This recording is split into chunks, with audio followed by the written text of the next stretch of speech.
I'm Zach Phillips. I'm back with Mr. Gregg Montante, producer, engineer, guitarist, arranger extraordinaire, and he also produced my new album, The Wine of Youth, and we're going to talk a little bit more about that.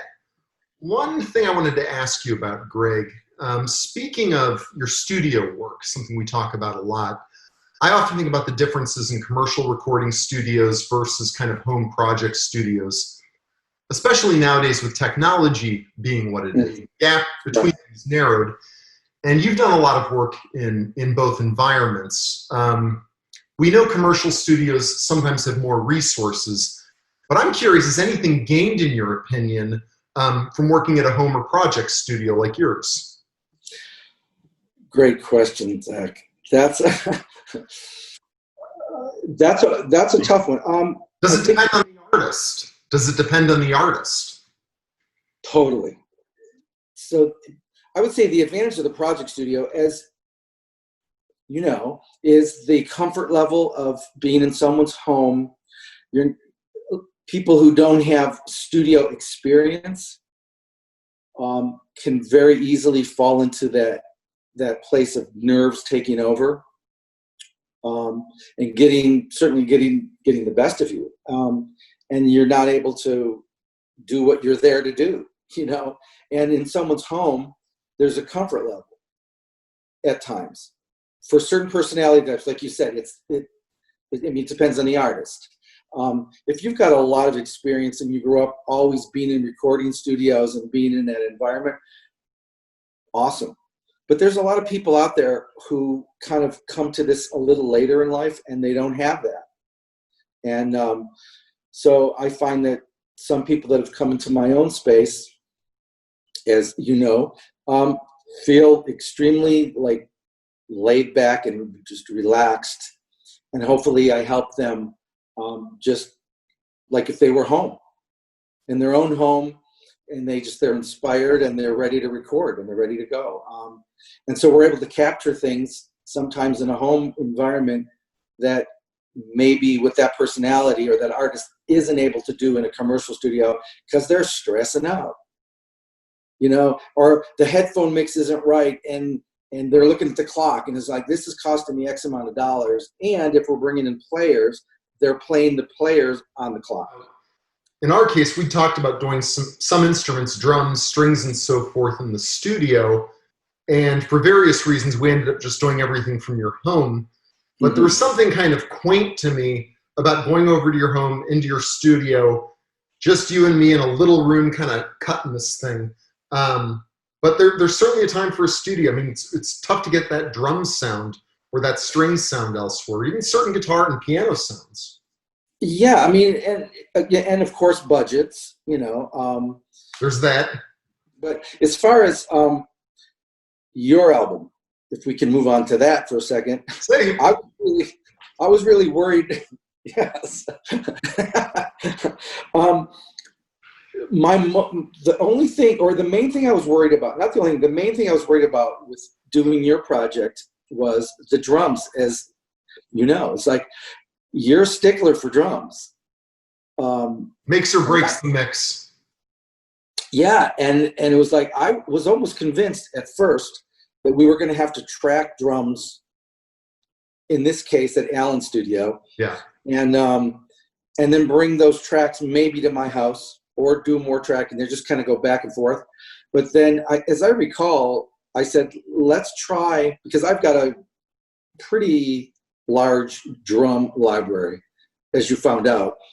Some of the best drummers around that do these drum libraries with loops. And through the years, again, I've gotten really good at putting that stuff together, because they're live drummers in great studios, recorded really well. Yeah. And they just give you a lot of options, and you could do anything with tempos and feels and fills, and it's a real drummer in a real studio. So the only, the disadvantage there is it's a stereo track. Yeah. And how it's recorded, it is what it is. Even though, as you know, you put something cool on, we could transform it to some degree, but it's not like having 8 to 10 faders of just separated out drums. The thing that was fascinating, though, Gregg, I mean, this is this is where it gets fun. We're gonna geek out a little bit now. We're gonna get into the fun geeky stuff. I was I don't want to say convinced, because I heard you do some work on Gloria's album where you imported you worked with some drum libraries. I was pretty sure we weren't going to be able to do this with drum libraries. I sent you some albums that I thought had good drum sounds, because as we know, my album's it's a roots rock album, it's a folk rock album, but it has an experimental edge. There's a kind of a chamber pop, baroque pop edge to it. There are a lot of organs, synths, strings. It's got an art rock side. But the drums I wanted to be as pure as death and taxes.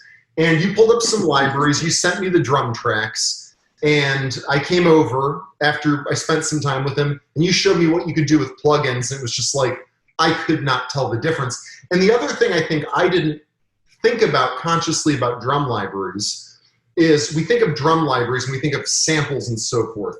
We are taking a beautifully done recording of a drum part and putting it into Pro Tools. It's no different than me recording a guitar part and you may be changing a couple, literally I screwed up the verse, so you take the first verse, that one chord, and move it there. It's no different than that. Absolutely. It's literally, it's a recording. It's not what I thought it would be. So, you know, one of the things, it'd be a good place to start with the drums, because that was the first thing we tracked for this, of course. I was shocked what you were able to do with a 2-track mix. I was going to ask you about this later, but I want to know how you did that. I mean, yeah, well, you know, obviously the kit, it has to start with that. If the feel and the sound is inherently there to start with, I mean, great. I do generally pick drums that are on the drier side, because then you're stuck with their verbs and their space.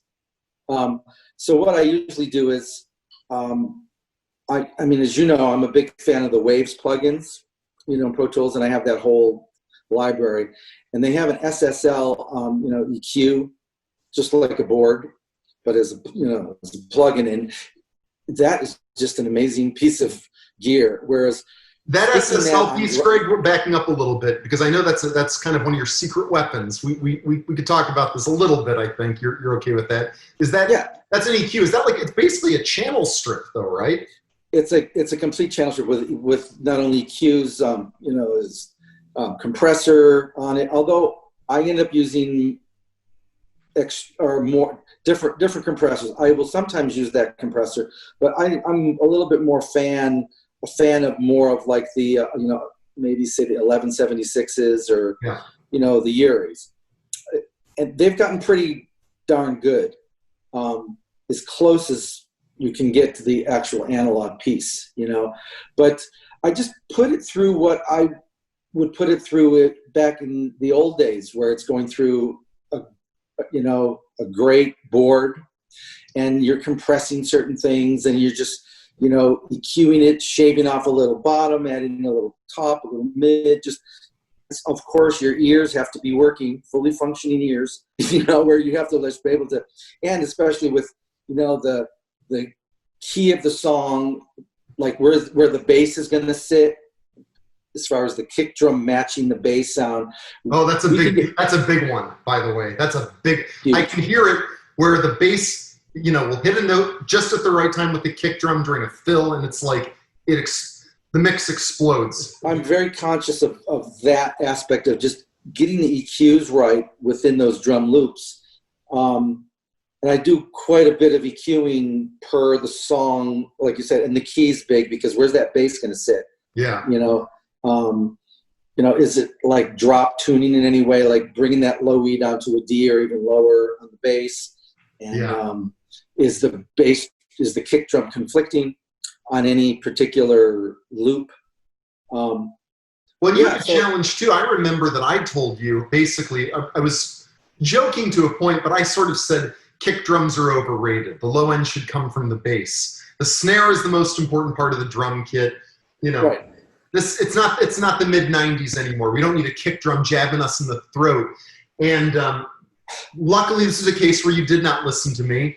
But I will say that most of the low end on the Wine of Youth, I'm hearing it primarily bass. There's certain tracks where you get a nice kick drum, but there's not that feeling, there's a while where you hit that kick drum and it was not only bassy, it was really trebly. And it kind of fit a certain form of music. It was a nice aesthetic, but that's not what I wanted on a roots rock album. So you probably need to dial a little bit of that out on some of those kits. Yeah, well, for your record specifically, on a lot of loops, thinking back on it, I did dial out quite a bit of bottom end on the bass drum. Yeah. But sometimes I would back it in a little more without you knowing. It's like, well, because I was starting to miss that, it's not that I was looking for that big old chesty kind of kick drum where the more you turn it up, you're just like getting blown back by the kick drum, because your stuff was never going to work in that context. But now I'm hearing about this. Well, we always have to. You had to get results.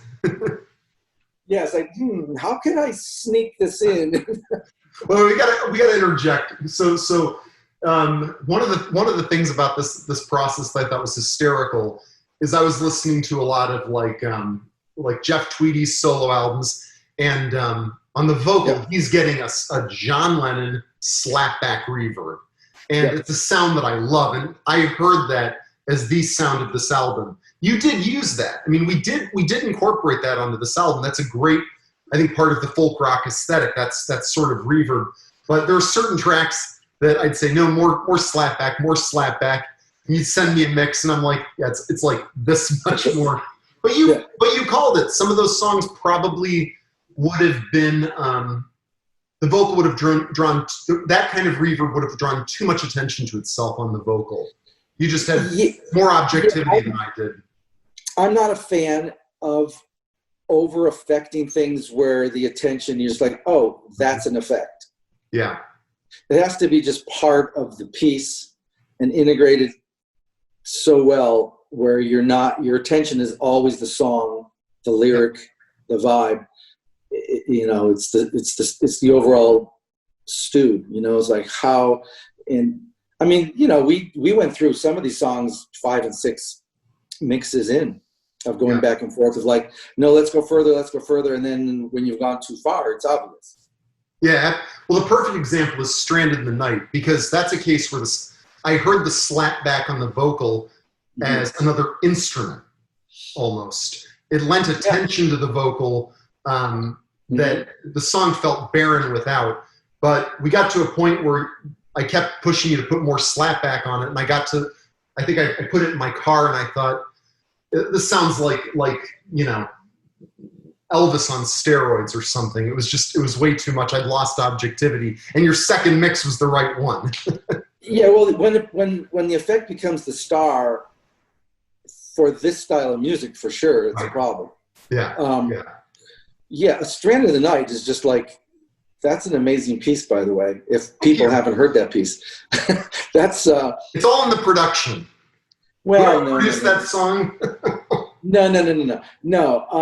I don't know if you want to talk about this, but as far as working with different people and stuff, you were the most prepared, probably, of anybody I've ever worked with, and and I've worked with a lot of people. You came in so damn prepared. It was like, okay, all I need to do is like capture that, and then accentuate it with some other things that maybe you hadn't thought about, which we can get into later, which was some of the string arrangements, some of my, playing on it, which was very different than your playing. Yeah.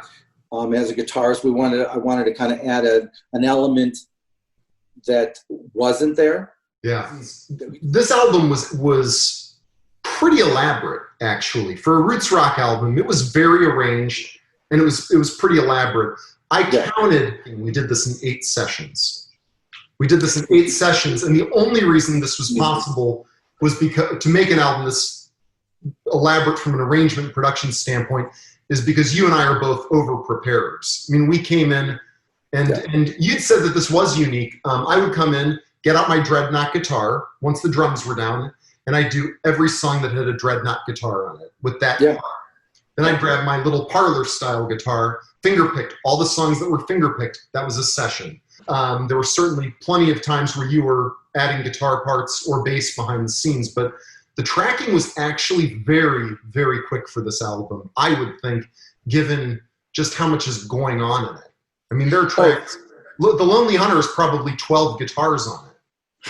Yeah, no, that's as fast as any session can go. I mean, how can it go any faster? You're laying it down and I'm recording it, and as we're doing multiple takes, but we're pretty much agreeing what were going to be the final takes. You were prepared, and you came in and you knew you just had it down. Which, I mean, it really did make my job easier, because when I work with a lot of other people, I do have to fill in a lot of blanks. Yeah. There's a lot of holes. And I love doing that too. It's whatever it takes. And with you, I was like, damn, this guy is like, it's. Oh, I like that. I got a damn. Nice. Well, it was like, this sounds great. It was like, okay. And then which the beauty of that for me was I was able to think of some additives. What would be, I can hear, because I'm a big, I love space in music. It has to breathe. There has to be air. The holes are just important as what's filling that space. And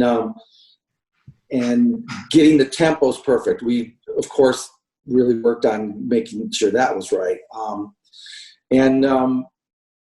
You as far as arrangements go, you had it was just happening. That's why a lot of the guitar stuff that I did was kind of that icing stuff. If you were just the icing on the cake, it was an awfully thick icing, and the icing was, a pretty big part of the cake. And there were songs like The Wine of Youth, for instance, the title track.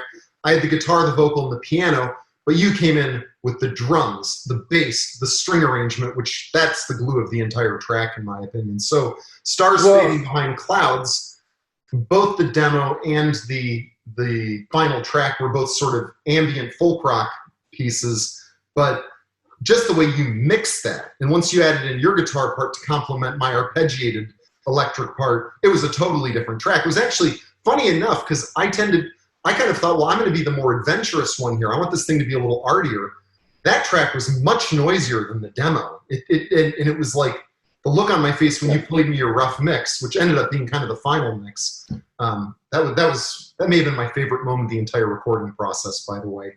Well, yeah, that I'm glad I have had enough experience in my home studio mixing, whereas like that was the challenge of your record, of getting the full-blown, heavily orchestrated tracks to go from one of those into the more, subtle, understated tracks. And this was the first project, the first full album you recorded in your new home studio, too. Yeah, I was concerned about that, because you never know acoustically. And I didn't go full out, getting my space so-called soundproofed, and just like, let's go with this and see where we fall. And I got very lucky in this space. It sounds really appealing, because there's certain rooms that can be really a bummer, where it's just like, wow, everything's working against us here, Oh, it's a beautiful room. You're in it now. You got that lovely vaulted ceiling in there, but it's not too live. It's just enough.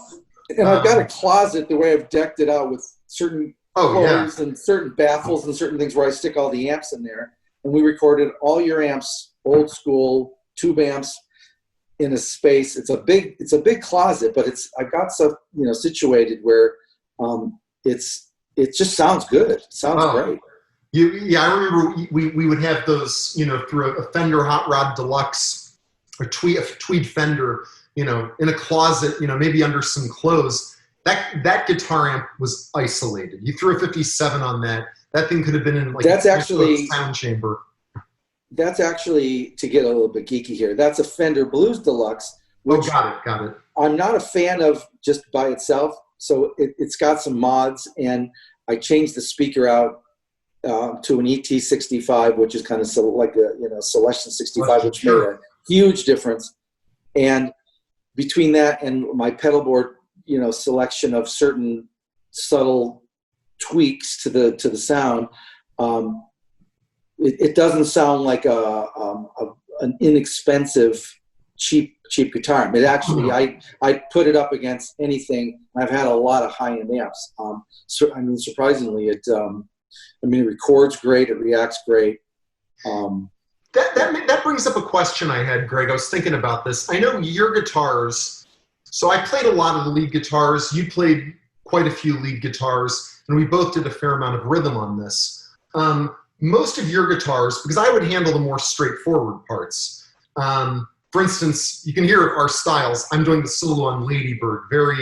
I'm kind of hacking away at it. There's a little bit of a Dead influence. There's a little bit of a Southern rock influence, little art rock influence. Yours are that sort of beautiful, gauzy, enveloping sound, like on Doesn't Feel Like California, on Stars Fading Behind Clouds.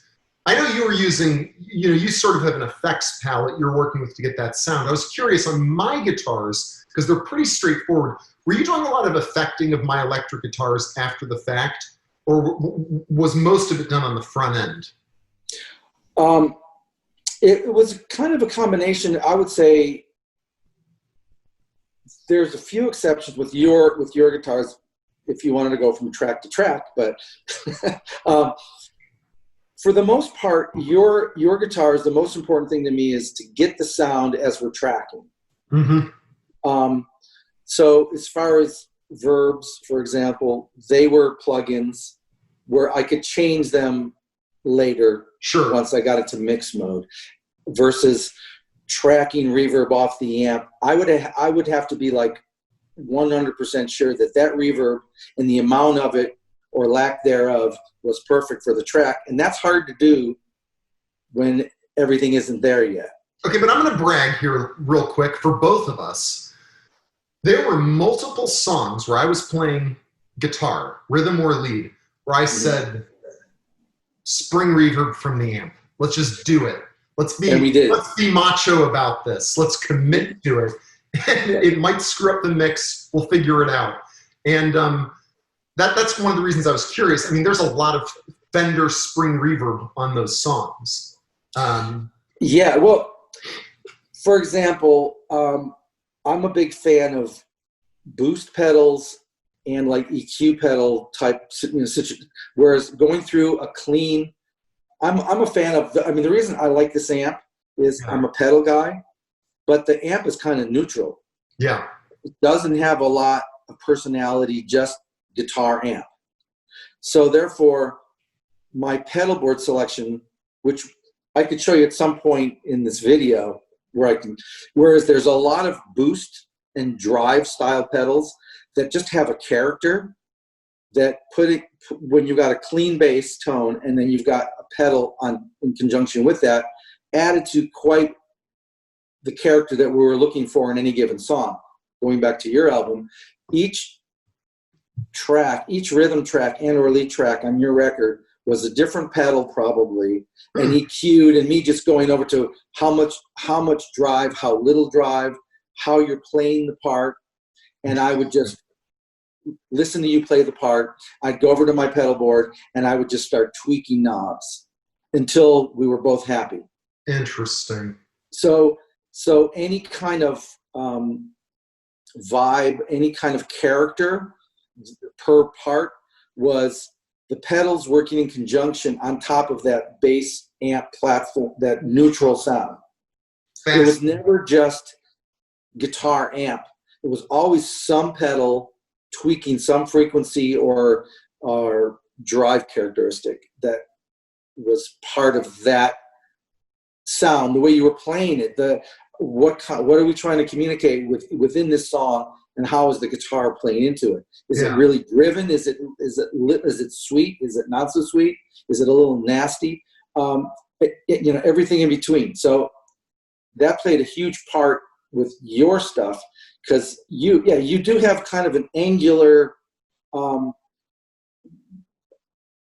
kind of an alt rock style of playing. Yeah. Whereas what I wanted to bring to the table was the complete opposite of that. If I was going to any given song, I was kind of the sinewy, floating kind of, almost like an orchestral approach to guitar, where you're not hearing the attack. You're very smooth. I'm choppy, and both are good for their own thing. But I mean, you can do choppy if you want. You're Gregg Montante, but Yeah. on this part, I would cover the kind of choppy raucous stuff, and you'd come in with something much more orchestral and enveloping. Some of your guitar parts, I mean, they sound like they're 20 guitars playing. It's just, I think that's the genius of the way. I mean, the way you put those pedals together. And your pedal board, by the way, looks like something. I mean, Elon Musk's, SpaceX control panel probably isn't as involved as your pedal board. You use that in like an orchestra. Yeah, I'm totally. But you know what's funny about it? When I look at it, it kind of looks like that, but I'm only using like one or two things at a time. Yeah, that's true. You'd have like the tremolo and a phaser or something like that, Yeah, and then you just kind of, but most of the time, I'm almost never using more than like a couple pedals at a time. Yeah. That's just, I have the options, and I know it, again, it's getting back to like when I get into Pro Tools and I know all my plugins, I know what plugins are going to work, and I'm not just searching endlessly, and it just is a fatiguing thing. I want it to be more where I know where everything is, I know what it does, and it's a creative process. And that's how we did your album so fast. It's like, you knew what you wanted, and I kind of knew how, hopefully, you'd be open to what I contributed, in the fact that, okay, this is going to do this, and it's going to be this element that's not there now, but would be a really nice element to add. One of the things that was really important to me, I love that kind of, not only traditional pedal steel sound in country and country rock and alternative country music and folk music, but the way like Daniel Lanois, a producer like that, uses a pedal steel or a lap steel guitar where it's affected, it's reverberant, it's atmospheric. And you talked me out of, you knew some pedal steel players, but you talked me out of that, and you said, just let me give it a shot. And the parts you came up with were stunning. Some of them are kind of the zenith of the album sonically. But I'm curious why you talked me out of that. Did it have to do with dating the album too much? Was it just that you heard something that you could do? Yeah. What I was afraid of, what I really didn't want you to go, I didn't want it to sound like traditional country sound. Not that it was going to be a traditional country record, because it was never going to be anyway, but even on those tracks that you wanted to potentially add pedal steel, I thought in the back of my mind, of course I was open to it, but most of the pedal steel players are very traditional, and they play that role in the situations that they play in, and there's very few people that approach it like a Daniel Lanois, who approaches pedal steel extremely uniquely and with a wonderful style that nobody can cop. But that's Daniel Lanois, that's great. Whereas I've kind of created, within the context of what I do, an approach to what we called faux pedal steel, which obviously is not. And let me grab a guitar and just show, the trem bar, and being able to have it floating and have it be almost like vocal-like, where you can really subtly use it, where the sound of it ends up being very emotional, So between being able to bend with fingers subtly and then use a vibrato arm at the same time, and to finger stuff rather than just all pick it, right? Where you almost get no attack like a pedal steel. You're not hearing like a pick. And also I use a volume pedal in conjunction with that, where it just has a very, floating kind of singing, sound to it. And that's what I thought, let me chase this down and let me throw it at Zach. And I'm really glad you went with it, because I just thought, if we can have that sound versus a pedal steel, it's going to be less traditional. It's going to be more, I hate to use the word modern, because what's modern? Yeah. I don't even know what that means anymore. Yeah. You know what I mean? It's like, I just didn't want to put it in a box of, pedal steel, country. It's kind of like the label of what current country music has. It's like, those aren't even country tunes. They're pop tunes, and you stick a fiddle on it and a pedal steel, and all of a sudden it's in the country genre. Yeah, exactly. But if you take those instruments off, it's like classic rock or pop. So I love playing a guitar at times where it doesn't sound like a traditional guitar. Yeah. It's just sounds like, what is that? It could almost be, I've worked with a lot of string players too. And I've gotten really fond of integrating live string players with my approach to playing guitar in that particular style of guitar playing, which is one that I like. Whereas we can weave back and forth, and at times you can't tell who's who. I could sound like a cellist, and I want him to almost sound like me. And I've worked with this one guy with my buddy Zamp in a band, where we would do that all the time, and it would be like, and you listen back to the recordings, and it's like, oh wow, there's weaving string lines that are like a little string quartet, and it's beautiful. It sounds awesome. I love to get lost in that approach again, where you're not thinking of like getting back to effects. I don't like the effects to run the show. I want it to just to be so integrated, and I may use a little delay on when I'm doing that style of guitar playing, but I don't want the delay to be heard. Yeah. I want it to be felt and just sink and just melt into the track. And that's what I did on your stuff. I don't want you to go, oh, you can hear those panning delays. I'm not a big fan of like, he hits a note and you can hear that. You could hear it. I don't want to hear it. Because knowing where that line is sometimes tricky when we're living in the middle of an aesthetic. We're living in the middle of a certain drum sound or certain guitar sound. That requires a lot of objectivity and experience to know where that line is, where something's going to be. Right, and the style of music that you write is kind of it's something that's been around for quite a long time, and the drums are pretty much the basement, and everything is just like put on top of that. So sonically, it has to just be right, and then everything we do on top of that has to really, really work. What you bring to the table is interesting, because it's a tried and true genre that's awesome. But my goal was to hopefully bring, and yours as well, I mean, to bring something a little to the left of it, to bring something a little new to it that maybe hasn't quite been done before, like what we hopefully did. And I think in certain spots I challenge anyone to just say, oh, this dude did it just like that. I don't know about that.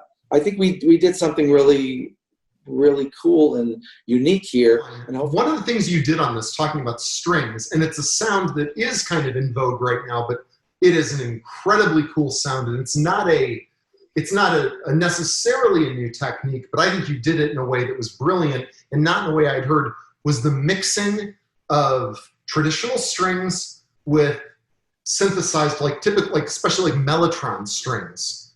To me, this seems like it would be actually a beast to tackle. You seem to do it pretty seamlessly in some of the mixes, doesn't feel like California and Caroline. Why that combination of sort of the Mellotron synthetic string with the live traditional string? Because as I was coming up with the straight strings first, I just felt within the context of that song, it wasn't cutting enough, and it wasn't unique enough sounding. So I thought by creating an additional Mellotron addition to it, would it create, now of course it's all mental until I actually sit down and do it. Yeah.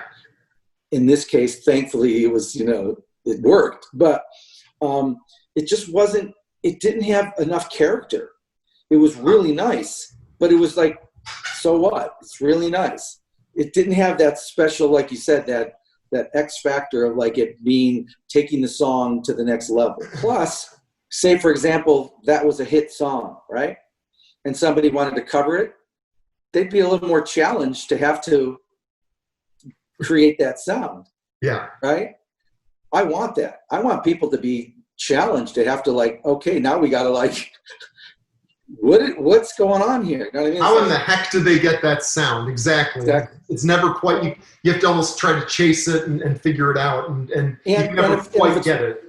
And if it's too much string against not enough mellotron or vice versa, it was getting that mix where you're integrating the two, again, just right. Yeah. The thing that got me really wanting to do this was I've never had anybody have a complete project that was already completely sequenced of what the song order is. And that blew me away because... Oh, that I came in with the demos and said, this is the order, this is it, it's ready, we just have to record it now? That got me completely inspired to the point where it's like, I started to listen to the songs separately from that sequence, and it wasn't as good. And I come from the world of albums, and the albums were sequenced for a reason. Yeah, absolutely. It wasn't any different from a great book of chapter after chapter, and it set it up as a a story from beginning to end. And your record, your album, played out like that, and I've never been presented anything in that way before. I was like, it was always going back, what song order is it going to be once everything was recorded? You already knew it. So for me to come into your world, I was like, okay, this guy's approaching things so I mean, you knew what you wanted. Deliberately? I mean, the specifics were so laid out. It was like, okay, therefore I could take it to the next level of, again, what you so graciously have, let me do, which is like, let me add to this. So I came at it from a different angle. I didn't come at it was like, oh man, this guy needs a lot of help. No, it wasn't that at all. This guy just wants help filling in some spots and creating a vibe and doing this thing. So it was like, it was fairly realized, maybe not fully, but it was enough for me to put in my thing and to get to where we are. You used 2 mics on this album. 3 if you include the 57 that you put on the guitar amps. Three mics, that's it. Yep. 3 mics, Pro Tools. I mean, it was such a Spartan setup. What I loved about this, Greg, is you knew how to use that gear. You knew how to get about probably 20 sounds out of that Bluebird mic or that Shure mic that you were using for vocals. But I must say, I do have a plugin that's kind of a secret thing too. Well, not a secret thing, but it's called Mic Mod. Yeah. Who makes that? Who's the manufacturer? That's the same people who make Auto-Tune. Antares? So it's an Antares plugin? Yeah. Yeah, it's called Mic Mod, and I highly recommend it because, I mean, basically all it is a high-end, what they do, I think, within that context is a lot of EQs. Mm-hmm. But it's almost like modeled EQs of specific microphones, and they've got like basically a plugin list of a lot of different mics, famous high-end mics, low-end, everything in the middle. And I was able to, and it basically what the plugin does is you basically say, what was the track recorded with? Okay, what was that microphone? So in this case, I think the Bluebird is a great mic in that, again, it's neutral. Doesn't have a ton of character. So if I want to add like a mic mod, say I want to bring in something like a Neumann, maybe like a U87 or 47 or whatever, you pick your mic, that's in that Mic Mod plugin, and then you say, okay, what do you want it to sound like? And then the other side of that, you've got, so it's the Bluebird, and I want it to sound more like a U87. I would do that on certain tracks of yours, especially with acoustic guitars, where I don't want it to sound like we just used one microphone on everything. Yeah. So I did incorporate that plugin quite a bit. And it's but the trick was having a mic that was very flat, though. What was the vocal mic? It was a Shure, the big kind of... That's a Shure SM7B. Yeah. And a dynamic mic, by the way, for lead vocals. That's a pretty baller move, Greg. I'm looking at that thing going, really? And it worked beautifully. Why a dynamic mic for lead vocals? It works great for a lot of people. A lot of rock singers especially male. I've had a lot of success with that mic. In fact, a lot, still working in the Allen studio, that mic comes out a lot, and it's punchy. It's got a really nice mid-range that's not too pushy. Yeah. It's definitely a pushed mid-range, but it's smooth, and it just sounds great. But you're giving us the secret. Sounds like the secret sauce. The icing for that is the Mic Mod plugin. Running that through Mic Mod, for instance, and the SSL. Through that, but I never did on your vocal. Your vocal was all just the SM7B through the SSL, and the Mic Mod was only for acoustic guitars. You're kidding me. Yeah. Yeah, the acoustic guitars. You didn't run my vocal through any like vocal plugins other than the SSL channel strip. Well, no, that and was always in the Yuri 1176. I'll be damned. Yeah. And then a variety of different verbs. Right. But you weren't modeling. There were no modeling programs. Those are all just standard, a reverb, a compressor. That's fascinating. I had no idea. This is why I wanted to do this. Your voice would just be, different EQs and stuff like that. The acoustic guitars I went a little crazy with because I kind of felt I had to, because if a song has multiple acoustic instruments, I just want them to feel different. Yeah. Yeah.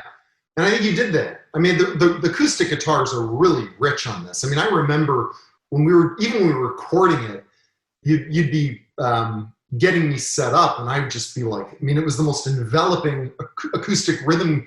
It was like it sounded like 20 dreadnoughts coming at me at once. All the guitar acoustics were really rich. Well, being a guitarist, I know what I want to hear as a guitar player in a session that's inspiring to me.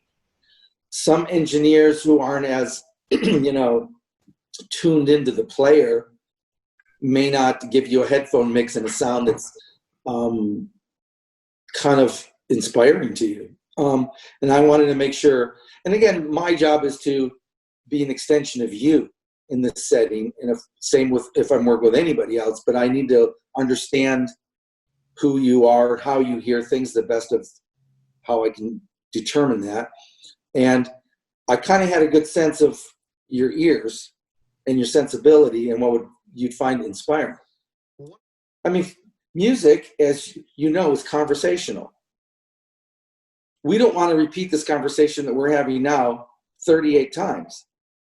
By the 38th time, it's going to be a little flat and stale and dull.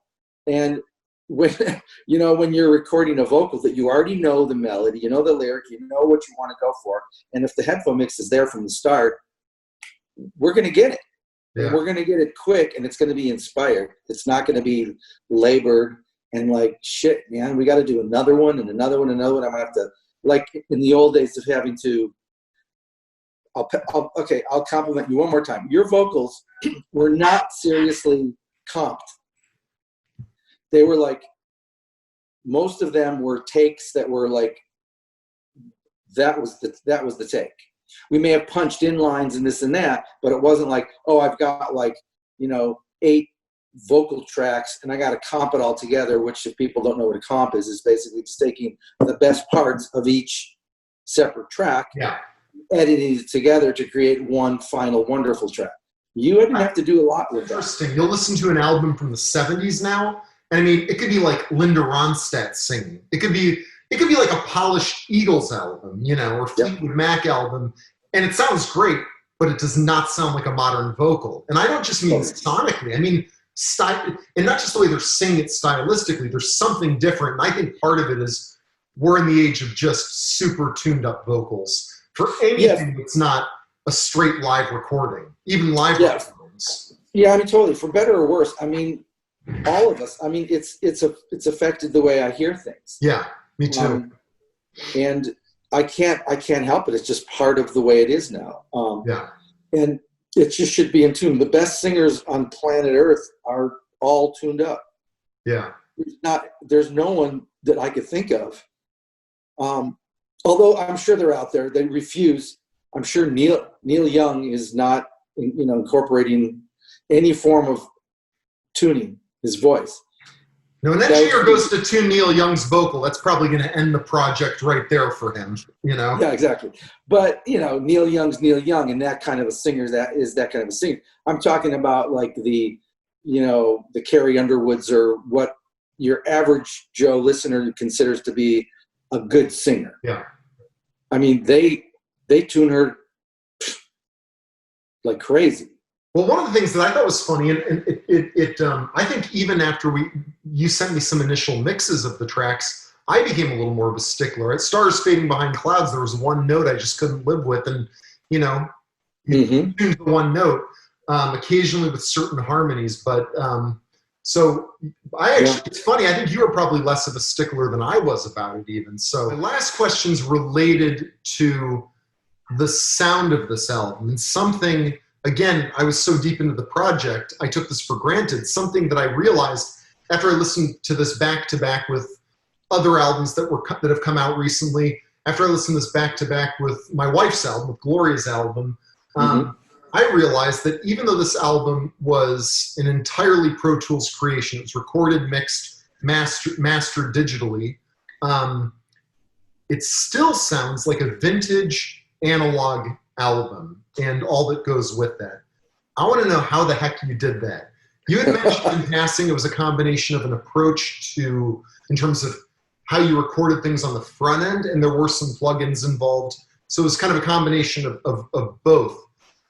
We got to talk about this because there's a roundness to the album. I don't want to say warmth. I think warmth is overrated. Warmth just means muddy to me, and it's not a sound that I like. There was a roundness to the edges of this album, for lack of a better way to put it, that I don't hear on some of the other things you've worked on, because that's what we wanted. We wanted to get it. How do you do that in Pro Tools? How do you do that digitally? First off, I think my age has actually helped in this case, because I grew up with just analog. Yeah. And my ears love that sound. And so, you know, whenever I'm working, it's like I want it to be warm yet clear, not muddy. The best analog recordings and albums do sound that way. They don't sound muddy. They just sound, there's just a warmth to them I'm always chasing that down. So as far as recording tube amps, like a lot of the stuff that's going into Pro Tools, I think of Pro Tools as just basically a big old analog machine. If that's all I had to work, it's like everything going into it is pretty much analog, isn't it? I mean, microphones, tube amps, I mean, guitars, acoustic guitars, basses, it's all analog.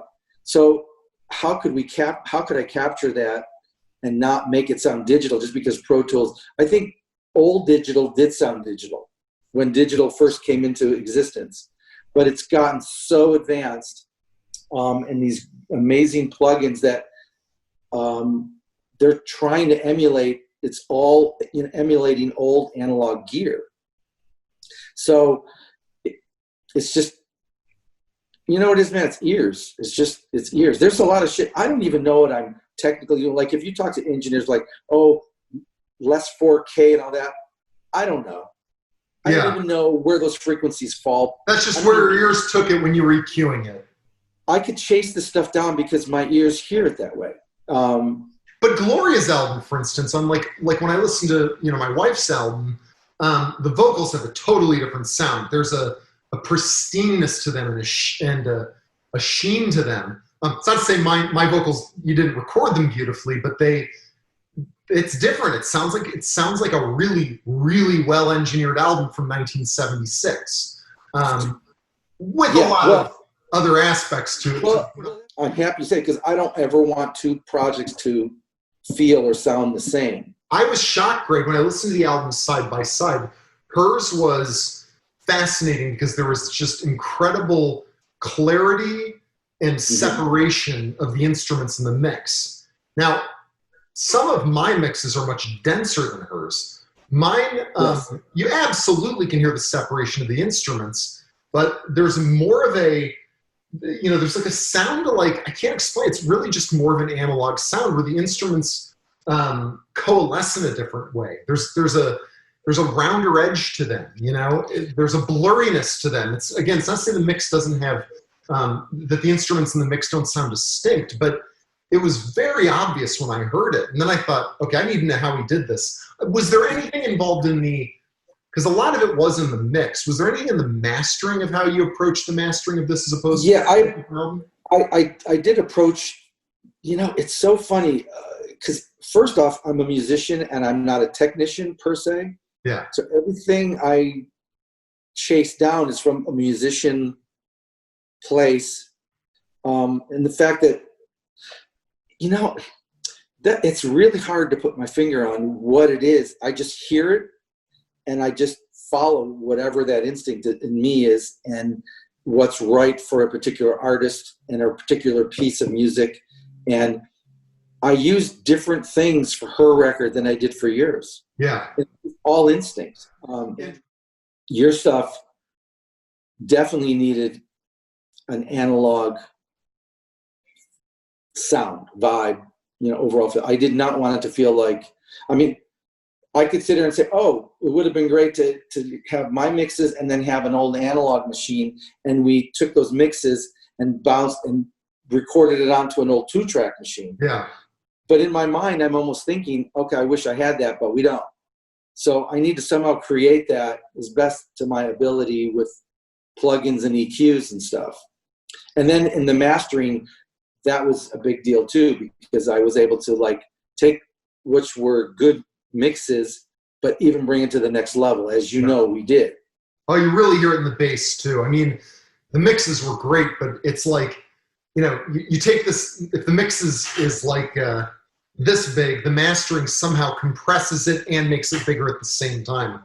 With a home studio, now that there's mastering plugins again, they're again modeling analog gear that old school mastering guys still use that have hardware, analog rack pieces. Now there's plugins that I have that are mastering programs. And they work. I mean, you really hear it like on a song like Caroline, again, because it's such a dense mix.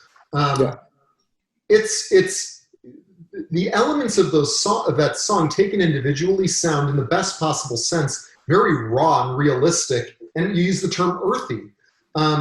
Just the right amount of clarity without sounding overly pristine. You know, just the right amount of roundness without sounding dull. It's like it's really. My ears were tricked from the start with everything we did in this album, from the drums to the EQ, everything. Awesome. Well, thanks, man. I appreciate it. Well, then you can throw a magician to your tool belt: psychologist, engineer, producer, guitarist, and magician, wizard. Well, well, then I did my job, because that's really what I'm supposed to be doing. You know, especially on a home thing. You know, does have a certain budget to it. Yeah. And it's important for me to work within that, you know. And it is challenging, and there are parts of me that I can always go, oh, I wish we were at a studio doing this, that, the other thing. But I have to just remove that. Yeah. Some artists who can go in there and they do the studio thing, the commercial studio thing. Awesome. Let's go. But if it's artist, it's artist dependent. You know, like you said, you don't know who's going to get into a commercial studio and just not be able to pull it off. Yeah. You know, emotionally or whatever, or they'll start it and then it'll get put on hold. Whereas the home thing is just it's an option, and if it works better for somebody, great. I'm a fan of both because I can do both, But, I mean, for you and I to sit there and be going through different plugins to get the right, piano sound. Those are my favorite moments of this project. Which organ do we want to get? Which pipe organ? Well, speaking of that, we got to make sure we mention Bobby. The great Bobby Cressey.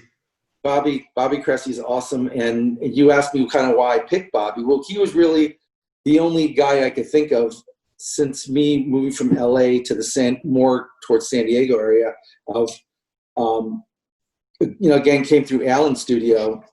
And it was instant this guy he's got huge ears. He can play anything. Incredible. He knows when to play, when not to play. Again, the musician who has feel and knows about space in music and how to, and so Bobby was the obvious call. One of the secret weapons on this, I mean, this album was for musicians. It was you, me, Bobby, and Gloria sang on 2 songs. It's like, right. You think about, I mean, one of my favorite anecdotes of this, I think the date was October 22nd, 2019. For whatever reason, that date sticks in my mind when we had the session with Bobby. It could not have been more than 3.5 hours. It could not have been. No. And he was supposed to Super play on, fast. we had given him 5 tracks to play on. Some of them it was just kind of B3 style organ. Some of them were organ and piano. He ended up playing on 8 tracks, and a lot of those are one take. I mean, like Lady Bird, he was not going to do a piano part on that. He did that part in 1, maybe 2 takes, and it was only 2 takes because we wanted to just see what he could get with 2 takes. We probably ended up going with most of the first take, and it's like, wow, that's an anchor piece of that song. It's stunning in retrospect. I didn't even think he was going to play piano on Hey San Diego. That was a huge part of that song. Yeah, well, see the thing with Bobby is, for me, because I'm wearing all these different hats, the producer and engineer and player, and the thing when I first worked with Bobby, and I've done a number of sessions with Bobby at Allen's studio, and he's always the guy I call when I need a keyboard player. It always feels like, in fact, our A team, I call them, at the studio, is we, no matter who we're playing with it feels like a band. Like I maybe have this title of like I'm a session guy, and I am, but my goal is always for them not to feel like sessions. We need to create something that feels like a band quickly. And I knew Bobby, when we play together, it always feels like a band. We don't feel like session guys, like, going through the motions, and it's just this methodical, clinical thing. As far as voicings on instruments, Bobby will hear me play something, and he knows he's not going to go in that range. He's gonna complement it by going somewhere else, and he knows it's going to complement it. And I do the same thing, just instinctually. We never have to talk about how are you voicing that chord or how this or this. It's like it's just natural. It's fast, and you listen back to it, and again, it's like a great musical conversation, and you wanted to be part of that. If you were going to a party, you wish these were the people at that party, because no one's going to talk over each other. They're going to complement each other, and there's going to be a give and take, and it's just going to be a really interesting conversation.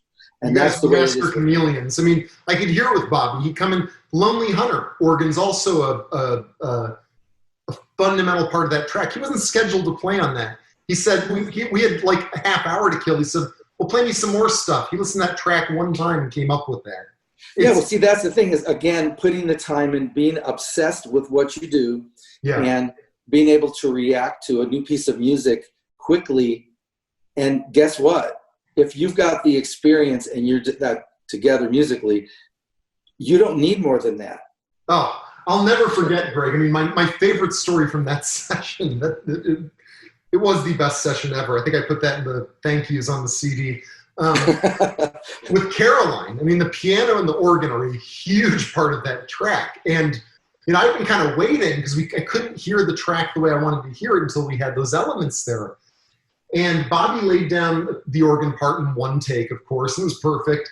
He did the piano part in one take. And then there's the outro, which I wanted to feel almost, I wanted to kind of feel almost like the end of Layla, the outro of Layla, where it's just this sort of dramatic, epic, bittersweet sound that connotes the feeling of letting go of something that's an albatross around your heart. And Bobby did it, and it was a little bluesy. He had a couple minor thirds thrown in there, and I just said, the word I used, I said, can you go a little bit more Baroque? And he goes, okay. First take, he did that part. Right. I was on the floor. You know, It's the same way with Gloria's album with your guitar playing. I remember when we did some of the initial sessions in Alan's studio, Pacific Beat, you know, on like Points of Light, for instance, you kept that initial guitar part you did on the first take. It was perfect. Yeah. It's like, you guys have skills. You've done the Malcolm Gladwell 10,000 hours. You've done that. You've done your probably 80,000 hours. So yeah, more. My earlier point, you know, you've mentioned you'd sit there and listen to a Taylor Swift album and try to determine how they're getting a particular sound or how the producer was piecing something together. I mean, you'll set aside at 11 o'clock at night, sit down with that recording and try to figure that out. Absolutely. Yeah. Absolutely.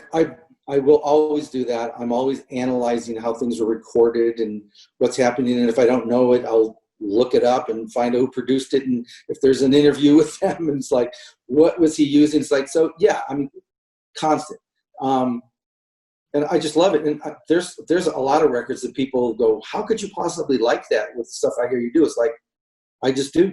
If I hear a Katy Perry, you know, record or something, I go, you really like that? I go, yeah. I'm listening to it from maybe a different perspective, but I'm listening to certain aspects of it, sonically, musically, lyrically, whatever. It's like, yeah, I'm getting it. I'm liking it. But you know, I'm listening to it from a perspective of, this is kind of part of my work, part of my. Yeah. You know, I am a student. To be honest, I don't listen to a lot of music for pure enjoyment these days. It's more, I'm always analyzing because I'm working so much, and I want to keep adding to what I already have.